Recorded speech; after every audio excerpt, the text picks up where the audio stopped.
Well, hello everybody.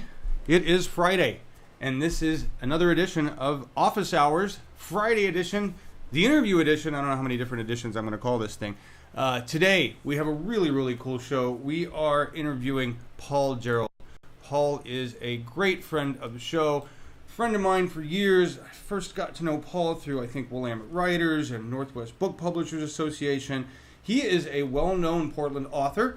Has written 60 Hikes Within 60 Miles of Portland, Breakfast in Bridgetown, got a couple other books in the works, and he's also a viral video star. We're going to talk to Paul about what happened there and how that occurred. As always, this show has sponsors to keep it alive, and we want to thank Wirecast for being one of them.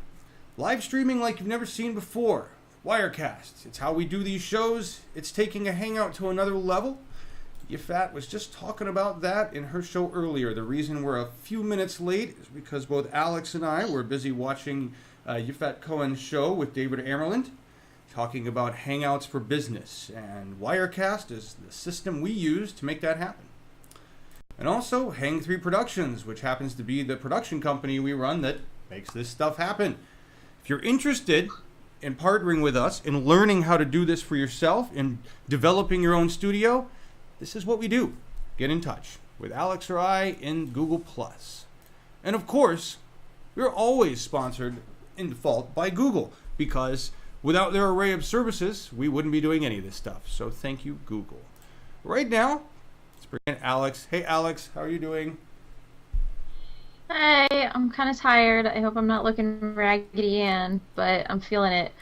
It wasn't, my Fridays are usually pretty easygoing, and this one wasn't, so I'm trying to get my energy back, but I'm sure Paul will bring it back because he's always fun. Yeah, Paul is awesome. So now let's go. We're going to get the right shot here, Paul. And everybody, welcome, Paul. Here we go. Hello. How you doing, Paul? Awesome. So Paul is live with us from, where are you, Washington, D.C. right now? I forget. Technically, Chevy Chase, Maryland. They're very, very picky about that. We're just outside of Washington. Chevy Chase, Maryland? Apparently, he took his name from the town. I have no idea what the story is, but they are not named for the actor, and they don't appreciate that question either. So. Figured that one out the hard way, it sounds like. Yeah, years ago and many times, yes. Okay, well, I mean, I was going to suggest, that's a good tourism thing, but apparently we'll just leave that alone. And what are you doing out there? Why are you out there right now? My niece is getting married tomorrow. So awesome. Aww. That is very cool. I know. So I want to show everybody here. You just a couple. First of all, it's so nice to have you on the show, Paul. Well, thank you. Everybody, Paul. It's nice to do this. It's my first Google Plus Hangout, and the fact that I'm doing it from the road just seems completely appropriate for my life, actually. Is this seriously your first? You and I haven't done a hangout before? Well, anybody was watching. I mean, you and I have done it, but I mean, Not a hangout on air. Yeah. Well, technically it's not a hangout on air, but yeah. That makes sense. First one that anybody other than me and John might possibly see, I guess is what I'm trying to say. Do you know that doesn't matter? Well, with these, yes. No, I understand. It should. I've heard some of the conversations between the two of you. It should matter. Wait, she wasn't supposed to hear that? What? She's Alex. She knows all. She has access to everything. Oh. There's nothing I can do to prevent that, unfortunately. Here, we'll try this shot. Hey, everybody, this is the new perspective shot where we have Paul up here and we have Alex down here. It's, if you're a colorist for a living and this is what you do, I know it's not. I get it, but hey, this is pretty cool. Actually, this is the first time we've done this shot. Yeah, I know you're laughing, Alex. Okay. I'm trying to remember who was the colorist that was on G+ Spotlight, and I can't think of her name. There actually is one? Yeah, and Stefan Hovnanian interviewed her, and I'm trying to think of what her name was, and I can't think of it right now. Wow, I'd love to talk to her. I'd love to do the same. I'd love to know what we're doing wrong, besides not even using colorists. I wouldn't even know where to start. That's a whole nother level of video production that we have to get into. Are you watching comments, Alex? Is there anybody out there? I'm watching comments. All right. There's nobody out there as of right now. If you are out there, drop a comment, say hey. We totally get it though, because everybody just finished watching Yufat's hangout and probably had to get back to work. But that's okay. The beauty of these things, Paul, is that somebody's going to catch it eventually, and I don't, it doesn't matter when. So, Sure. but let's talk about. So you had an Indiegogo campaign for the third edition of Breakfast in Bridgetown, correct? Correct. To pay for the print job. It's very expensive to print books. Right. So the problem with publishing, because I published that book myself, and the problem is you spend all this money, and then they drop a whole bunch of books on you, and then you figure out, how the hell am I going to sell these books and get my money back? So but this was a way to sell some books ahead of time, also to get some of the money ahead of time, and also just to kind of get some people excited and buying into the project before they have books to get. So. And this is an important piece here. Your goal was set at 6,000, right? Yes, that was my public goal. Right, the public-facing goal was set to 6,000. But you had a personal goal, and you actually reached that goal, which is why the campaign ended and everything. But you really got what you wanted out of this, right? Yeah. I was looking for $4,000, and I got $4,200. Right. So and this is a beautiful thing. I mean, Alex, you and I have talked about needing to do a crowdfunding campaign for SEOWiSE because of the direction we're headed. And Paul, you and I talked about this. I don't know, a year ago, 2 years ago, we started talking around these concepts of how to do this. And congratulations, man. Congratulations for funding your book, because that's awesome. It's badass. It deserves an expletive, like fuck, amazeballs. It's awesome. Sorry, I just got to go there. I'm a bit of excited. Wait, we can say that word on this show? Holy cow! All right. There's no FCC rules, Paul. I can. I mean, holy shit! This just got a lot more damn fun. Great. We're gonna have to make this like an 18 over. Actually, now we can kind of understand where the appeal comes from with the younger crowd on YouTube, right? Oh, there are no FCC rules. Say and do what we want. Yeah, this may be the first thing I've ever done that my niece and nephews will actually see. So there you go. I'm sorry. Don't repeat those words around an adult, okay? Okay. But tell all of your friends the new words that you learned today. That's right. Exactly. All right, so the campaign, and I just showed a screenshot of that there. We talked a little bit about it. You said that Indiegogo was they were great. They really were great. The site was great. You didn't work with an individual, right? It was just all the information's there. You walked through it yourself, correct? Oh yeah, I mean they make it as easy as they possibly can. I mean they keep a percentage of everything you raise, so it's really in their interest financially and every other way for you to succeed. So they make it super easy. And there's lots of information. I mean, they send you a 30-page PDF about kind of how to set it up, what to do during the campaign, what to do later in the campaign, what to do after. I mean, they really go out of their way to make it easy. Okay. And how long was your campaign? It was about 3.5 weeks, I think. It was. You can set it for whatever time you want, up to about 2 months, I believe. Okay. I had a particular deadline in mind, so I just kind of whatever days I had left when I finally got the thing started, that's what I had. Okay. And all right, coming up with all of the different options, what you were giving for the different things. Did you have any help with that, or did you just kind of sit down and do a brainstorm and say, okay, here's what I'm going to give people for the different levels? How tough was that for you? No, I had a lot of help. I knew writers who had done this before. I also work with a consultant. Portland State University has a thing called the Business Accelerator that I'm enrolled in, so I get to meet with somebody over there, and she's helped some other people do it. But really, I kind of had it. The basic idea is that you set it up where like people can do as little as $5 or in my case $10, and for $10 you get your name in the book in the acknowledgments, like special thanks to my Indiegogo funders, and then their name's going to be in there. And then like you just kind of keep adding it up. Like at $20 they get that plus a signed copy of the book, and then you add a few other things. And I had some other authors that pitched in copies of their books, and we just kind of all helped each other out. So it was.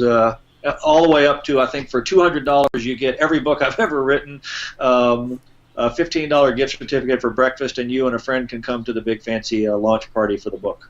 So, and I don't know, half a dozen people did that. So yeah. I mean, you got. So what were the end stats? There was There was 85 people contributed, a total of $4,200.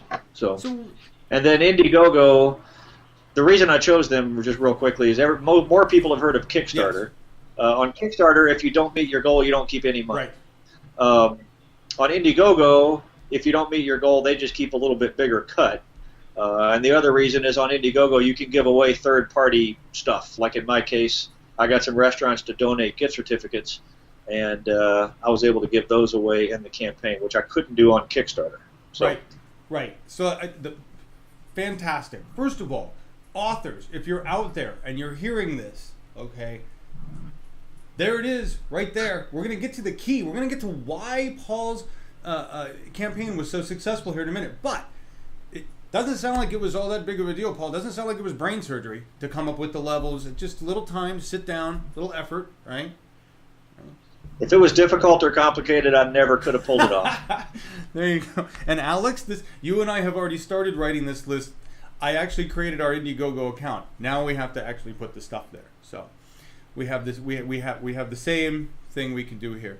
But let's talk a couple of different things. Couple points. One, 85 people. I just want to point out that it was 85 people that donated $4,200, and in the scope of social media, in the scope of followership and numbers, that is a relatively tiny number, right? I mean, yeah. I've got like my breakfast Facebook page, Breakfast in Bridgetown on Facebook has got, I don't know, 700 or 800 followers. The 60 Hikes page has over 1,000. Apparently, I have a few thousand Twitter followers. I don't spend much time over there, but that's what Twitter tells me. Probably half of the donations, at least, were from people that I just know, literally just in the real world, that are friends of mine and family. But I had donations from people, in some cases pretty sizable donations from people I've never met, who bought the book, read it, follow me on Facebook, and like got all excited there's a new edition and jumped on it. So it kind of covers the whole gamut. But you're right, it's not many people out of all the followers and all the people that are out there and all the, 5,000 copies of the first two editions of Breakfast that are out there, and probably 20,000 copies of the current edition of 60 Hikes. Right. 85 is not that much. Right, you know? Right. Well, yeah, when you look at the numbers that you've had. And let's be fair to everybody out there who is an author who's looking at doing this for maybe their first book. Paul is a published author. He's got a follower base, and he's got traffic that shows up at his blog. Now, those numbers are not crazy significant numbers, but they are steady, consistent traffic, which is something that is important. Paul has taken the time over the years to build that base by producing more and more content, right? So he started somewhere. He started with zero, right? I mean, you started with nobody. And I can tell you this, back when you and I were first looking at your site, before we even rebuilt it, it's a whole other thing. Paul took the time to learn and understand WordPress and help rebuild his own site. I didn't do much of the work. He did the majority of the work, which put him in a much better place, a much more empowered position to reach out and build his follower base.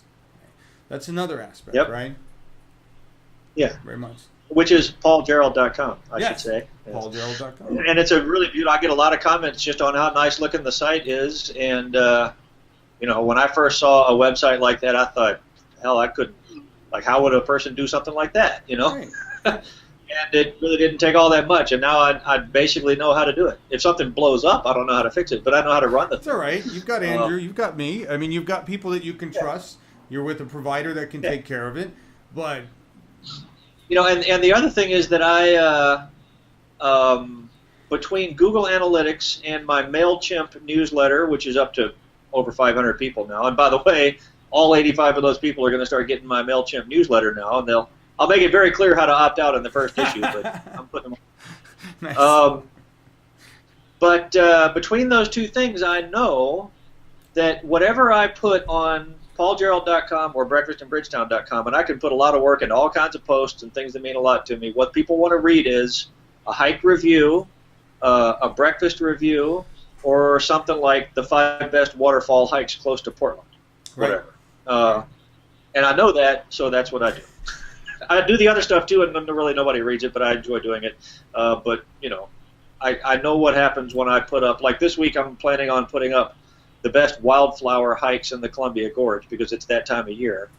And just for example, on Facebook, I'll put something on Facebook and say, hey everybody, you know, it's beautiful weather this weekend. Where are you going? And like 65 people will see that post. I put up the best waterfall hikes near Portland, and like 2,500 people saw that post on Facebook. It got reshared 17 or 18 times. Right. That's what people want. That's what I give them. So Alex, you can jump in on this anytime. We're about to show the video, but I wanted to basically say everybody out there, what Paul is saying, in general, is that he pays attention to his audience and understands what content they're looking for during the time of year, because his content is related to seasons. His content is related to what's going on in nature. Paul is aware of that. He's not just cranking out whatever he thinks is great. He's focused on what his readers want. It's a no-brainer, but Paul's really focused in on that. Alex, you got anything you want to say about this stuff? Or are you just so tired you're like ready for the show to be over? I'm not ready for the show to be over, but I am so tired that I'm moving at like a snail's pace. I think he also recognizes something that a lot of businesses and a lot of people don't, especially new bloggers, don't know, is Paul really, really understands his keyword space. He really understands those, not necessarily the specific keywords, but he at least understands what he writes about and which posts are going to get the most traffic, and that can still really help you. A lot of new bloggers, they're just kind of, and I can say this as someone that blogs, they're just kind of like all over the place, and it's really hard to get a steady flow of traffic doing that. So I think that's something else that Paul really hit on, is that he's like, I know that these are the things that people like, so I write this stuff, I write the other stuff too, but these are the ones that I'm going to push out socially. Yeah, but you nailed it. I mean, it's that kind of attention, and let's just wrap this up. Paul, how do you know? How do you know that these things are happening? It must be because you're engaged and spend time online. Is that possible? Something like that, yeah. I get around to it occasionally. You know, I'm also like in the offline world, I'm not writing to a community. Like, I'm part of that community.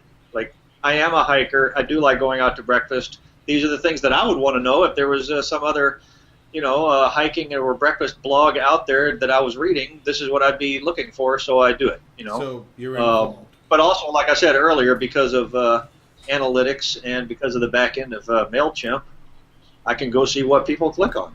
Right. I send out a newsletter. 500 people receive the newsletter. 250 click on it, open it, which apparently is pretty good rate. I don't know. And if there's a breakfast or hiking review in there, 150 of them are going to click on that. Right. Right. So I know that.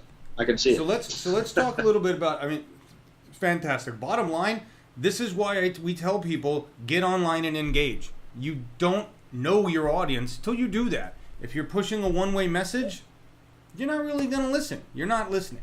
Right? Paul listens. It's obviously been very effective for Paul. I want to move into the reason that your Indiegogo campaign was successful, though, and we're so not following time. I don't know when we actually started this, Alex, because I know it wasn't at 1. But it was like 10 minutes late. Oh yeah, there we go. It says we're at 41 minutes in already. Yeah, never mind. No, it's the wrong clock. That can't be right. So this is the awesome part. Alex and I are all about video. We talk about video all the time. We are the ones saying, go get quality video, use Wirecast, broadcast, hangouts on air, production. We talk about it all the time. I had no idea what Paul was doing with his campaign. I didn't help Paul with his campaign. I had nothing to do with it. He didn't even tell me it was there. Maybe you did. Maybe months ago you were like, hey, I'm going to do an Indiegogo campaign. Whatever. I had nothing to do with it. Paul went out and found a professional video company in Portland. the cool thing is I actually know who these guys are. Alex and I have talked with them. They're a part of the background services in Hang 3 Productions. But it's Ampersand Productions. And these guys, Christopher Alley and Anthony Forsyth, they actually are production set guys for the show Grimm. And they've got their own little company that does production set work and video work. They produced Paul's video. The key piece of this to understand is that with Indiegogo, if you're not familiar with it, you need a video, a pitch, to sell what you're trying to do there, to let people know what's going on. And video is the key to getting traction. 85 people, that was all it took. 85 people who bought into what Paul was doing because the video was compelling. Right, Paul? Tell me. You said you got all sorts of feedback from that video, right? Oh, yeah. And we even put up a blooper reel that people really enjoyed. But, yeah, a lot of people. And I could tell, like, you go and look at the other videos. It's like checking out the competition, I guess. It's usually about the quality of, it's like a person sitting in front of their laptop. And the audio is not that great and everything. And all the people that had done it and were successful at it said, the video is just a huge piece of it because everybody's going to click on that page and watch that video. Yeah, I mean, hundreds of people watched it. They give those stats too. Actually, they've got kind of an analytics on the back end, and I don't know, 400 or 500 people visited the site, and I assume they all clicked on the video. And so I decided from the beginning, like, I want that video to be good. Right. So and I should also tell the story of how I met Ampersand Production because I had no idea. I don't know anybody in the business. I don't know anything about video production. I was all terrified of what it was going to cost. But I'm very active on a website called PortlandHikers.org, where people go and discuss their latest hikes and talk about current conditions and whatever hiking-related stuff they want to talk about. There's a guy in there named Tom Kloster who's very active, and a buddy of mine. We've hiked together. They have a social gathering once a year, and Tom is the subject of a documentary that Ampersand is working on, and Chris Alley from Ampersand was at the social gathering. Tom introduced me to him. So you might say I've met these guys. Even though they don't hike, basically, I met them through a hikers online community. So it's all kind of flows together. So you're saying your offline networking is how you connected for this online stuff, is what you're telling me. Yeah, you can actually go talk to people in person. It's fun. Way. It's awesome. What? That's called a hurl. You should try Hang out in real life. We've renamed that. Yeah. So that's so super cool. You take an active part in this. You have to. I mean, this hiker. You also, something I didn't mention to everybody. I mean, Paul, you take people all over the world. You go to Europe and you went to Italy, right? Just recently, and took a group of hikers on a tour there, right?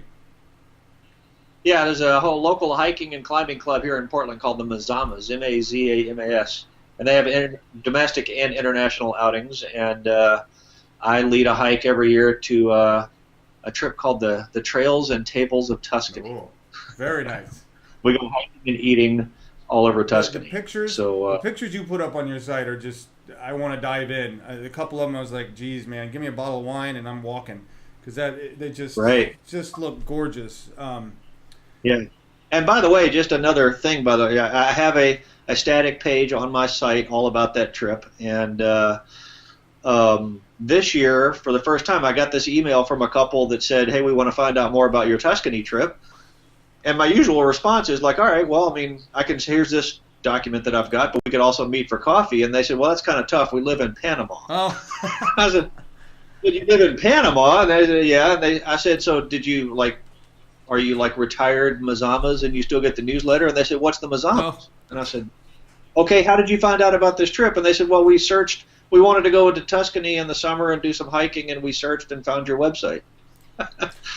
That was when I was like, we're on to something now, boy, because that's like, I told my friends, it's like I just dug a little creek in my backyard and 2 salmon came in there to spawn. Like, there's more of those coming, That's a beautiful analogy, especially for Portland. It really is, Like everybody, I mean, these people. Portland analogy. People in my life, and based on a web search and a couple of emails and everything, they're ready to cut the Mazamas a check and go to Italy with me, and they're going on the trip. That's awesome. So, that's awesome. That's awesome.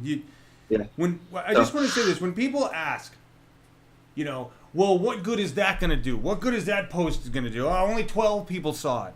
You have no idea. Like you said with the Indiegogo campaign, hundreds of people watched the video and probably reshared the campaign. It only took 85 people to actually pitch in. And that's a big thing to note. The goal is exposure, if nothing else. Great story about that, by the way, Paul. What I want to do for everybody right now, yes? I was just going to say that, like, when you and I built that site, I think I was getting 30 visits a day. Yeah. And like 90% of them were new people coming off of Google and never came back, basically. Right. Now it's like 100 a day and about 35% of returning visitors, I think. And how? Yeah. So that in a few years of just cranking it out, There's an interesting point to make right there. Went from about 30 visitors a day to around 100 visitors a day with 35% new, right? 70 returning? No, 35% is now returning people, where it used to be about 10%. Okay. So that's huge. But that took 2 years, right? Okay. Yeah. 2 years of steady work, and you had some trips in between. You had some other things to do. I know you had other projects going on. So, I mean, let's get serious, folks. This is what organic SEO, this is what content marketing, all those words, all this stuff, this is how long it takes, all right? If you're expecting a 6 months turnaround, and then you expect to put a lot more money and a lot of manpower into it, and look at PPC. Organic growth grows organically, like everything else. So it's going to grow like a tree, not like some genetically modified piece of shit. All right, so let's go down that road. I don't know. Seriously, that just Pure organic, baby. Okay. No genetic modification here. Exactly. All right, let's watch the video, everybody. It's a little long. Well, it's not long. It's 3.5 minutes for being put on live TV. Not that long, but we're just going to run it because I think it's great. If the video quality is a little weird, it's because it was a screenshot recording that I'm pulling in through a broadcast from my house. So if it's not great, everybody, I suggest you just go find it. It's still there, even though the campaign is closed, and watch the full thing. We're gonna pimp out Anthony and Chris here after this, just so you guys can know who they are. Because quite frankly, for what it costs and what Paul got done, this is exceptional work. So here we go. Just gonna watch the full video again. It's about 3 minutes.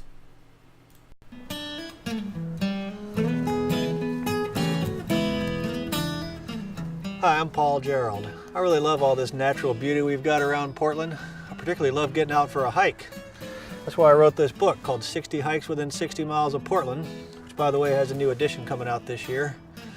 One thing I don't like about hiking, though, is these ridiculous snack bars we're supposed to eat. I mean, who wants to eat that thing? So what I want to do is get out of the woods, get down into Portland, and get some real food, specifically breakfast. Let's go get some breakfast. So Portland has like 37 million places to eat breakfast, right? That's a slight exaggeration, but that is why I wrote this book, Breakfast in Bridgetown. And now I'm working on the 3rd edition of the book so that I could introduce you to, in this case, 120 restaurants that are going to be in this new edition, including this fabulous place in Northwest Portland, the Stepping Stone Cafe. But this time I'm also covering 14 breakfast carts, 11 hotel restaurants downtown, 17 places that are out of town, out on the road. Also a lot of helpful information, such as places that are open super early in the morning, places open late at night, breakfast for dinner, places with great outdoor seating, kid-friendly places, and this time a whole new section about gluten-free breakfasts. Speaking of breakfast, I'm a little hungry right now. Yeah, I'll have the smothered badass, please. Because nothing says breakfast like a smothered badass. So writing this breakfast book's been a hell of a lot of fun. I get to roam all around Portland. I get to eat fabulous breakfast, hang out with cool people. I even get to find all the good breakfast restaurants that don't have a long line. And I published the book myself, which is very empowering and fun and groovy and independent, but it's expensive. See, when you publish a book, you have to spend all this money up front. You got to pay the editor, you got to pay the designer, you got to pay the printer. Then you go out and sell the books and you try to get all your money back. What I'm trying to do this time is get some of that money on the front end while also offering people a chance to help out and to get some great deals as well. The way you can help out, you pay a little bit of money and I'll put your name in the book and say thanks for helping support the project. You pay a little bit more money, you get that, and I'll send you a copy of the book signed however you want. Might make a nice gift. Pay a little bit more and I'll send you a copy of the new 60 Hikes Within 60 Miles of Portland so you can walk off some of those breakfasts. I pay a little bit more than that, you get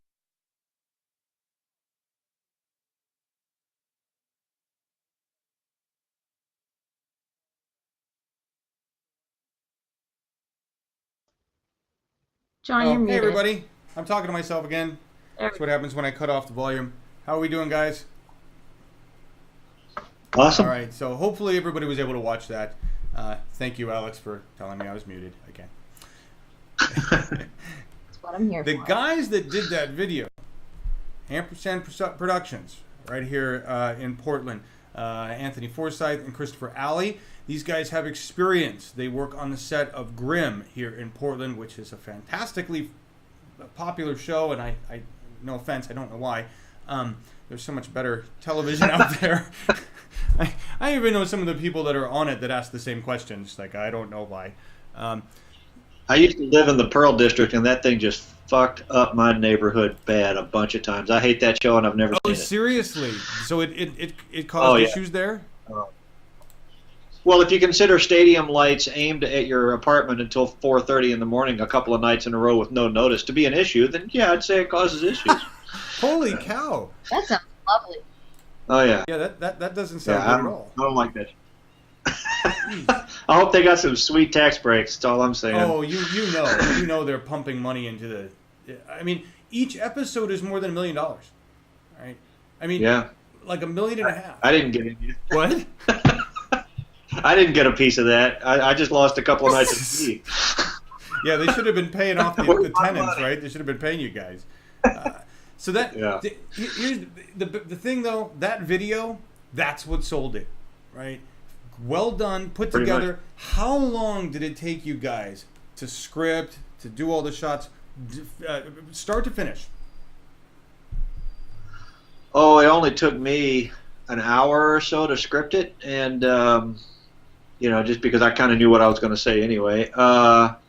It took us 5 or 6 hours on the day, and then they had the first cut back to me within a week, and we just kind of went through 2 or 3 cuts, and that was it. So from my perspective, it basically was a day, and a check. All right, and let's talk about that for a second. So a day, it's a day's worth of time, and my understanding is you worked out an arrangement with them, half up front, half out of the proceeds from the campaign, correct? Correct. Okay. So that's another point to make that's important here, is that these guys made an investment with Paul. It wasn't just, we'll take your money. It was they were invested with him. I mean, they obviously enjoy hikes. That's how they got connected. And I'm sure they enjoy breakfast food too, and they live in Portland. But you guys formed a relationship. It wasn't just, hi, here's my cash, let's do this. You had to collaborate. You had to work together and become a team, right? And that's important. Yeah, and we're going to keep doing it. We're going to start shooting hiking videos now. So there you go. For my blog. That's fantastic. That's fantastic. Which is important. I mean, you know how much we talk about video being the top tier of content. So yeah.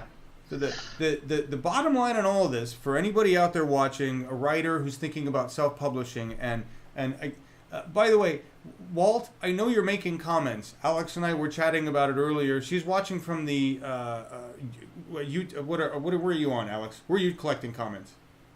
Well, I was on the Google Plus event page, but now I have the YouTube live stream open also. Luckily, we don't have a lot of live commenters, so I can go back and forth between the two. I just didn't think to do it, so I apologize, Walt. But he does have a question for Let's Paul. hear it. Okay, so Walt asks, you use the campaign to cover printing costs. Why not go with print on demand? I'm actually doing both. The print on demand is actually how the book winds up on Amazon. There's a company that has a relationship with Amazon. So once the file is ready to be printed, then I upload it to this company called Lightning Source, and they feed out to Amazon and to a distributor called Ingram Books. So if you order my book off of Amazon, that's a book I never see. They print it in Tennessee, strangely enough, and ship it out. But for local stores, I get a much better price per book. If you're printing at least 1,000 or 1,500 books, and I'm printing 2,000, you get a much better price per book if you do the old-fashioned offset. And then local bookstores and shops that want to carry the book, I just carry it over there to them and cut them a better deal, and we all make more money. So I basically, the answer is I do both, but that offset run is expensive. Right. And yeah. Have you looked into any of the other like in-between options with the ebook? And Thrill was a company that I know I had looked at a year ago and thought that was an interesting idea. Guy Kawasaki had used them. Have you looked into any of those? No, and ebooks. I tried an ebook on the second edition of the Breakfast Book, and it just didn't sell at all. There are certain genres of books that people do not buy ebooks. One of them is guidebooks. One of them is cookbooks, actually. They just don't do anything in ebooks. So novels, self-help, that kind of stuff. Anything you kind of read from start to finish does really well in ebooks. Guidebooks don't. So this edition, there's not even going to be an ebook. Now that's interesting. But that's, you're talking the hiking book, right? I was talking breakfast there, okay. But I don't know what the ebook sales are on the hiking book. Okay. But I don't know exactly what they are, but they're minuscule compared to the print sales. That's interesting, and I guess my thought on that would be it'll be interesting to see how that shifts, or if that shifts in the coming years as tablets become more and more robust and become more and more commonplace. I get that if I'm a hiker, opening up that paperback or that paper book is probably going to be better for me, more rugged. If it falls off a cliff, I'm not going to worry about it smashing in half. I get those things. On the other hand, my phone, I don't even know where it is. I don't know where to put it now. It's so small that if I could pull up the guidebook in that'd be great. Store it as a local file. So I think where hiking is going is probably more along the lines of you read the book on your laptop or tablet or whatever, and you say, okay, that's the hike I want to do, and then you take that hike and load it into your phone, and off you go. The hassle of ebooks with a guidebook is they still don't work really well flipping back and forth like, okay, I'm in the table of contents, I'm going to go over here and read hike number 37 and then run back to the table of contents and read hike 22 and that kind of stuff. Right. It's just not as intuitive and certainly not as simple as like thumbing through the thing to the page and off you go. So what you're really talking about there is a user interface issue. Nobody's developed an application or web-based format for guidebooks that makes it easy. Like, select these 4 hikes, compare, right? Drop it in a table. How long? What's the difficulty? I mean, something like that might be useful, and maybe that's just what we need to see developed for these kind of things. Instead of, here's the book, and I'm going to take the book and stick it on a tablet. Here's the book. Let's reimagine the interface that we would need to make this an electronic document and actually useful.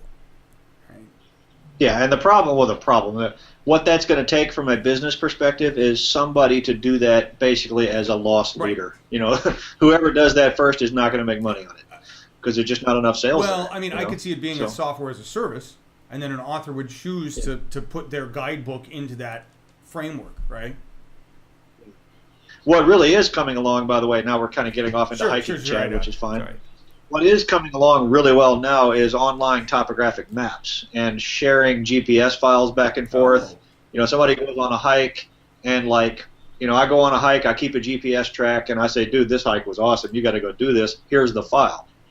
And they load it into their phone and off they go and they're following a GPS track if they've got good signal on their phone or on a satellite, GPS unit or something like that. That technology is flying along and doing great. I don't know if there's much money in it, but that stuff is rocking. That's cool. I hadn't even heard of that. Yeah. Oh yeah. Alex, what do you think of that shit? I just love that everything that Paul talks about. He's like, I don't know if there's much money in it, but it's cool. Yeah.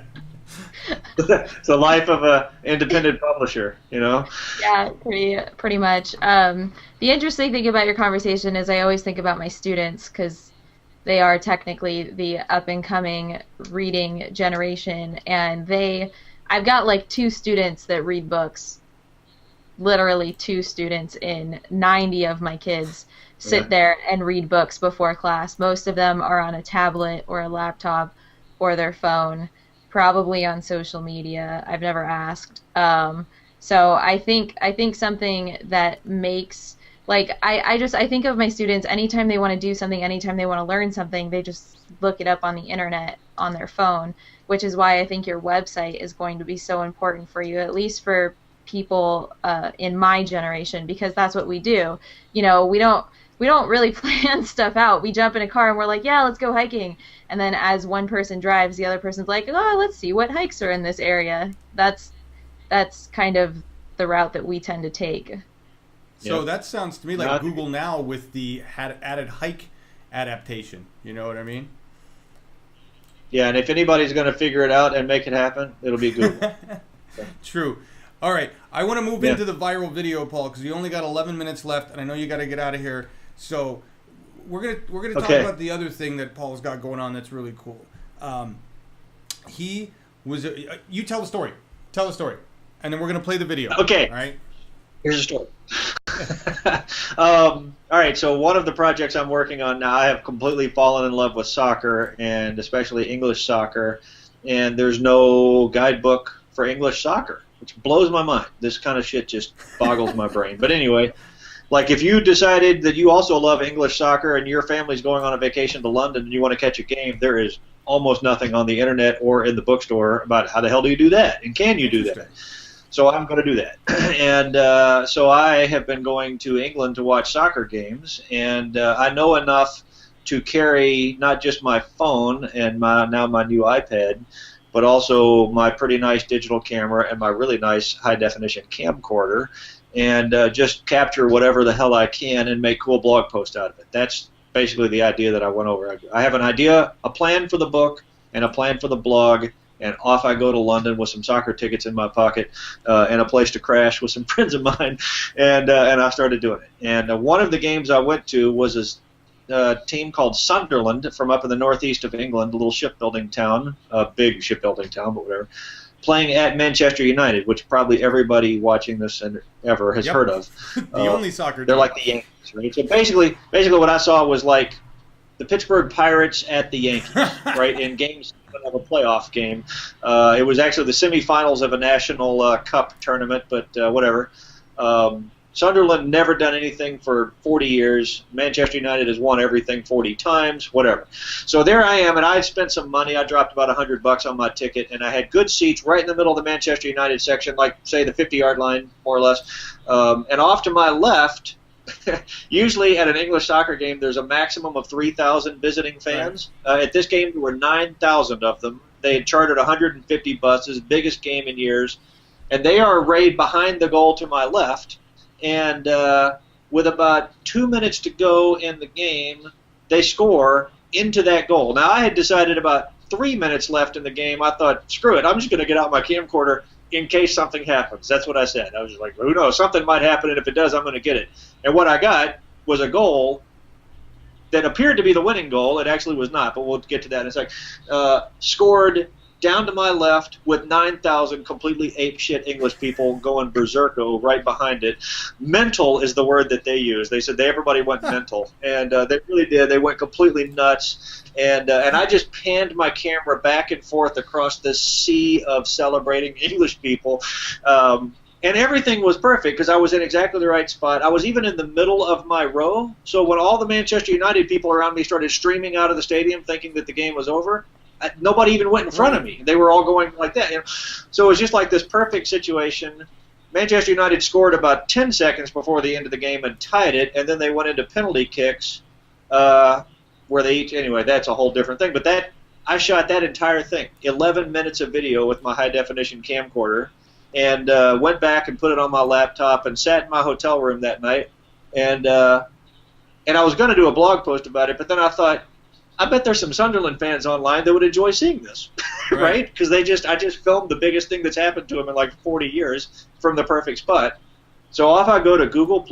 I go to communities because I did communities on Google+, and I find a Sunderland community with like 100 people in it, right? Brilliant. And I just put it on there, and I thought, and I literally, what I said was, you folks might enjoy seeing this. Like, here's that goal you scored against Manchester United, and 48 hours later, it had been viewed 36,000 times. Yeah.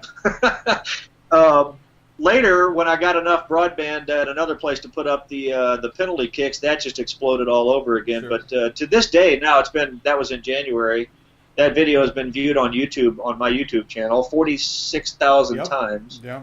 I sat and watched that thing get reshared on Facebook and retweeted. It just literally exploded. And I started getting comments. I started getting emails. People are going to my website like, dude, mate, that's the biggest thing I've ever seen in my life. That is pure class, mate. I got a lot of that. Pure class, mate. All right. Listen, let me run the video. This begins email conversation. We'll get to all that stuff later. But yeah, I guess you're going to show the video now, right? We got 6 minutes. Let me run the video. Okay. And then we'll talk about the results. Okay. Don't get me started. I know you're excited. No, this is great. Everybody, this is a minute and 46 seconds or something. You'll. Oh wait, can I just say one more thing? Just when the guy shoots the ball, listen for the old lady next to me that says, when the keeper had it and then dropped it and it went in the goal, you can hear this old lady go, no! Like that. Just listen for that. That's great. All right, here we go, everybody. Manchester United versus Sunderland. This is Sunderland's goal with a couple minutes left in the game. This was shot in January. Here we go.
All right, everybody.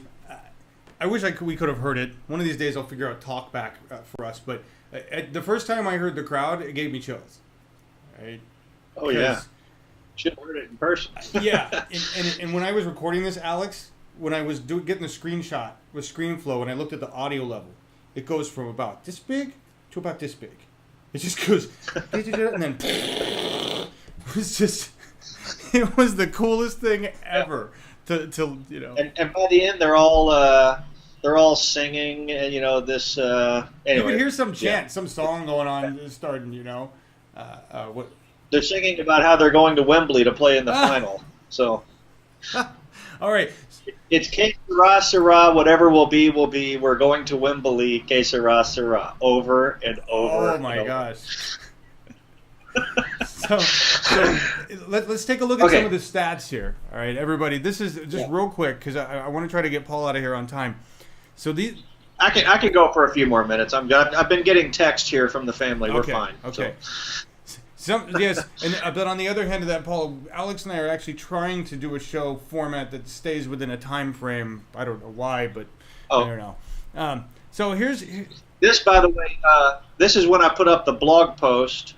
Back when 100 visits was a big deal, and now you can take it from there. Okay. So what we're looking at here, folks, is just the engagement on here. Views at the time I took the snapshot, 46,000, or at the time Paul took the snapshot. Estimated minutes watched, just obviously it's only a minute and a half video anyway. You've earned 14 subscribers on that, right? So that's great. In the lifetime of this video. You weren't really going for subscribers anyway, but hey, you got them. The engagement, 280 likes, 4 dislikes apparently. Must be some Manchester fans. Maybe United fans. What? Or Newcastle fans. I heard from a lot of them. They and Sunderland hate each other. But okay, there you go. What are we at? 55 shares. I have to lean in to look at this. 55 shares, 119 favorited. I mean, this is that right there. That's engaged. Those signals. That's ding, ding, ding, ding, ding, ding, ding. Google is picking all of those signals up. When people say, well, what good does this do? What good does that do? Engagement, blah, blah. There it is. There it is. There's your signals. All right? And yeah, and that's from one post in a Google Plus community that had 100 people in it. And that's what happened. Right. In a couple of days. And yeah, right. So now it's it's been reshared. Paul, you've seen growth in all sorts of places. The next shot we're going to look at here, this is the audience overview in just your general traffic on your blog, right? Okay. Right. So what you're seeing here, folks, is that giant spike was the initial post. Yeah, that's right. That's the initial post of the video, okay? And traffic going to Paul's blog because of the video on YouTube, right? This is not... Did you embed the post on your blog, or did you just post it on YouTube and people are showing up on your blog? Well, I put it on YouTube and then embedded it in a blog post, and that right there is the 5,600 people that came in to read the blog post. There you go. 5,600 people showed up on his website because of that YouTube video to watch it on his channel, to watch it on his blog, right? Which is why you embed the video and stick it on your blog. It's okay to have it in two. And what you can't really see on there, because the scale is so crazy, is that before that I was at like 70 or 80 visits a day, and after that, when all that settled down, it was at about 100 a day. And then all the other little bumps later on, like the little lesser peaks there, that's every time I put up a blog post about soccer. They still come around. So what? And there's smaller bumps, but the point is, the true point is, from one video, from one opportunity that you grabbed, you've gained an entirely new audience. You've upped your visits per day by 30. You've gained subscribers. You've got massive amounts of views, which earns you a lot of clout within the YouTube sphere. One thing, you capitalized on one thing. The important part here is that you were observant, you recognized it, and you were capable of doing the bare minimum needed to get it online and promote it, right? You understood how to upload your video. You understood how to do the things you needed to do within Google Plus and your blog to get the traction, the exposure to spark this, right? Right. Yeah. And now, by bringing it back to the real world, some of those people that I emailed with have been saying all along, like, hey, next time you come over, we've got to buy you a pint, and we'll go to a game. And next Saturday, April the 19th, I'm going back. I'll be back in London for 8 days, going to more games. One of them, it just happened, Sunderland is playing against Chelsea, which is in London, and I'm going to a game with 7 of these people.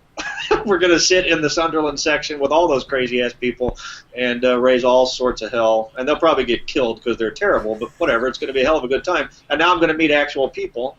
Long term, if I do this like I took a tour of a team called Fulham. I took their stadium tour, and when I write that blog post, I'm going to throw that up in the Fulham community and just kind of, so you just kind of keep doing this over and over again. Hey, everybody, thanks for showing me a good time at your game. You keep doing that, and then think about maybe this summer or fall when I do an Indiegogo campaign to fund the soccer book and to fund my future travels to London. Like, that shit's expensive. Yeah. And I never thought, really, I always figured that my connection would be with soccer fans in America, and I'm getting a little bit of that, but a lot of my traffic now is coming from England. I can see that in analytics. So it's fascinating. It's like my audience is over there, which is fine with me. They're a hell of a lot of fun. Well, and let's the truth is, I got to say this, because I keep myself in this bucket too. There is more business in the rest of the world. America is a very small slice of the book reading population, a very small slice of the business population. We're a global people. We can do business globally. You're selling books. Doesn't really require that you know how to speak other languages. You sell a damn book. So it's the barriers we used to have to being global, right, are gone. For authors in particular, for broadcasters like Alex and I, for anybody who's capable of doing video or writing a blog, your market is global. this is part of the point. I mean, I don't know how many true fans you've grabbed so far from England. I'm sure we can use maybe we can get steady demand involved and take a look at some of the engagement around the plus post there, Alex. But you have capitalized on a nugget, and you took that awesome little thing. You could have just tossed it up on your site and not done anything with it, right? And maybe you would have gotten lucky and somebody would have found it, but they might have found it well after the event, and it wouldn't have had the impact, right? Yeah, they found it while they were still fired up, before their whole season fell apart after that. Exactly. And the other important piece that you said is their season fell apart after that, basically? Oh, they're a disaster. They're a complete train wreck. Yeah, but that's okay. They had that it was like that one shining moment kind of deal. That and they actually played in the final at Wembley Stadium in London in front of 90,000 people, and they scored first. Oh. And if you go around, somebody else captured the celebration of that goal, which was, what I saw times right. 4, literally, in terms of number of people. There's an awesome high-def photo that somebody took at the moment the crowd started to celebrate. It's just a brilliant thing. It's fantastic. But anyway, yeah. And since then, I think they've lost everything. So is Sunderland really like the Cubs then? Are they? A little, except that they actually won something back in the 70s, and the Cubs did not even that. Okay. So, okay. Yeah. So, not quite as bad as the Cubs. My fear is that the Portland Timbers are the Cubs, but that's a whole other fear that we're going to get to some other time. All right, we'll do that another time. Alex, do you have any? But for me, I was just going to say, just on what you were saying about going global and everything. For me, like the soccer book is a perfect, and the breakfast thing too. It's something that I love to do. Like I love going out to breakfast. I love traveling, hiking, going to soccer games, whatever. I love to write about stuff. Right. And then I just literally looked around and like, hey, there's no breakfast guidebook for Portland. Why don't I do that? There's no soccer guide for Americans that want to go to England. Like, what's the intersection between what I like to do and what people will pay for and what nobody else is providing? Let's look for those 3 things and fucking go for it and figure it out. So what you're saying, Paul, is that you, like Yep. Alex and I, have developed the Google philosophy. Google looks for those intersections. So. What does the consumer want? What do we like to do? Where's the technology at? How do we find those merge points and make it work? Right? I mean, that's you and for Google as a large corporation, they have a lot more points that need to intersect. For you as an author, you're looking at the points that matter. I like doing this stuff. People want this stuff. How do I connect those two? Right. Which is the basic tenet of content marketing. How do I take that guy's post about bubblegum and make it relevant to my SEO job or my web development job or whatever it happens to be? Right? And authors, one more reminder, everybody, that authors are the people in the best position to recognize these connections and do something with them because you have the gift of words. So I just got to leave it at that. Paul, congratulations on your success. Thank you. It's been awesome watching you grow and morph and change with the web as that has happened. Let's wait till I get what? Wait till I get going. You haven't even started yet. Let's pimp out all your stuff. Right. So the Breakfast in Bridgetown book, 3rd edition, is on its way. When?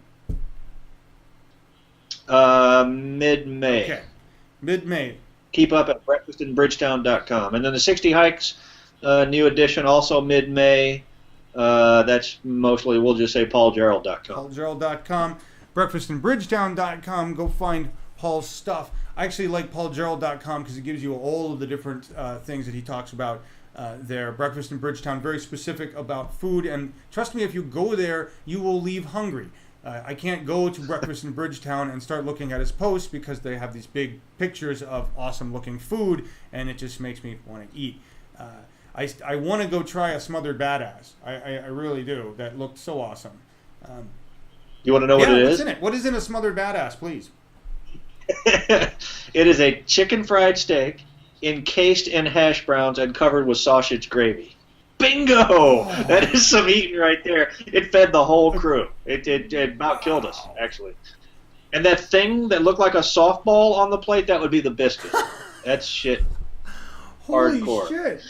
Okay, I know Alex is vegan. You're all like, oh, icky. Okay, Paul, I got to get me one of them. That sounds beautiful. What an amazing piece of food there. It's meat. Good old meat. All right. Right. I do want to say one more thing, though, before we take off, and this is just a message to everybody out there. Paul's video has 46,000 views. Here, I'm even going to go into, like, full frontal mode for this, Alex. Paul's video has 46,000 views. This is a video of something that occurred in, well, across the sea, over there with the Brits, all right? It's very un-American, all right? It's soccer, but they don't even call it that. On the other hand, here in America, my video, Dancing Reindeer Effects Guru, it's only got 11,000 views. Maybe it's a little higher than that right now, but it's about Christmas, and so I just want to say that I think this is a direct war on Christmas, and I think we as Americans need to pull together. Let's get Fox News involved, and let's boost the views of my Dancing Effects Reindeer video. I think we can surpass Paul's 46,000 views easily here. Let's push it through Facebook where most people watch it. How much more American and Christmassy can you get than reindeer dancing in front of my neighbor's house, which was decorated really nice for Christmas? Much more important than a stupid soccer game or the British people. And I think it's a war on Christmas. And I think Paul directly started this war with Britain. So help me out. And let's raise the views of Dancing Effects Reindeer Guru. We're going to have to push that out, Alex, because I really think it's content that is well deserved. No. Why not? I wish I had an American flag I could raise right now. I'm so fired. Just start singing like the Star Spangled Banner or something. Yes. And maybe I'll redo the video and wrap it in a flag, okay? Because seriously, I mean, I realize it's not Christmas time right now, but at the time your video came out, it was January 1, all right? And so, that was right around, that's Christmas right around there, so. I tell you what, and then I'll get a video of 5,000 Manchester United fans doing their famous backwards, put their back to the field and link arms and jump up and down dance, and we'll see who gets more views. How about that? Okay. I'm going to directly compete against your soccer videos with my Christmas videos. Yeah. Christmas. All right. You can have Christmas, and I'll take the rest of the world. All right. How about that? Well, me and Fox News are going to defend Christmas for no apparent reason. What is there any other comments or questions out there, Alex, or did we lose Walt too? I don't know if Walt is still watching. He left a comment that said thanks. Excellent. For your answer, Paul. Thank you, Walt. All right, everybody. So to wrap up the show today, our guest was Paul. He has written 60 Hikes Within 60 Miles of Portland. That book is available everywhere. Breakfast in Bridgetown, 3rd edition, is coming out soon. You've got a viral video up on Paul's on his YouTube channel. Go find it, watch it. It's awesome. I recommend going to his Indiegogo campaign anyway, because that video that was produced, excellent, gives you an idea of exactly what needs to happen. And I want to make one more point about that, Paul. You wrote the script, correct? Okay. Yep. So that's just one other piece. He's a writer. He could write the script. If you're a business owner thinking about this, hire somebody to do that for you, or you will sit frozen for months. Trust me on this. You will not get it done. Get somebody else to write your script. Paul is available, maybe. I don't know. And actually, always. Alex and I know. My middle name. Are you for it? Okay. Sure. Yeah, what the hell? We know a lot of other people. Anyway, the script is a very important piece. It's the writing part. What Paul had to say in that video in that 3 minutes and 30 seconds was absolutely perfect. And that's one of the reasons why the video works so well. So connect with Paul.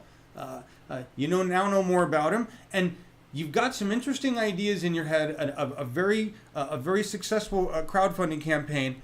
You heard how he did it, how hard it really wasn't, right? And what it takes to get it done. The engagement, the online engagement, is the most important piece of it. Paul, would you agree with that? Is there anything else you would like to tell our guests about that? Just that's exactly correct. I mean, if I had done that in a vacuum, I wouldn't have come anywhere near. It was the work that I did engaging and building the audience before that, and then during the campaign, that's what made it happen. Exactly. All righty then. Well, for myself and Paul and Alex, we are going to take off and enjoy the weekend. Say goodbye, everybody. Bye, everybody. Thank you for joining us. We'll see you next Wednesday. Bye.